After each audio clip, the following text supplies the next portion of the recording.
கோயில் உள்ளே செல்லும் முன் வாயில் படியை தொட்டு கும்பிட்டு பக்தர்கள் உள்ளே செல்வார்கள். இதற்கு பின்னணியில் அறிவியல் பூர்வமான காரணங்களும் உள்ளன. வாசல் படியை தொட குனியும் போது அது ஒருவரின் உடம்பில் உள்ள சூரிய நாடியை இயங்க வைக்கிறது. படிக்கட்டை தொட்ட பிறகு வலது கை விரல்களை நம் நெற்றியில் புருவ மத்தியில் உள்ள ஆக்ஞா சக்கரம் மீது வைத்து அழுத்த வேண்டும். இது நம்மிடம் உள்ள தீய சக்திகளை விரட்டுவதோடு தெய்வீக அதிர்வலைகளை நமக்குள் கிரகிக்க செய்யும். தப்பித்தவறி கூட விளக்கு ஏற்றும் போதும் இந்த தப்பை மட்டும் செய்து விடாதீர்கள். அப்புறம் வீட்டில் கஷ்டம்தான் வரும்.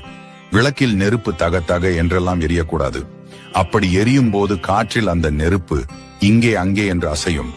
அப்படி எல்லாம் இல்லாமல் சின்னதாக எரிய வேண்டும். இப்படி காற்றில் அலையக்கூடாது. அப்படி அலைந்தால் நம் குடும்பமும் அதே போல் அலைச்சலை எதிர்கொள்ளும். குளிக்காமல் விளக்கு ஏற்றக்கூடாது.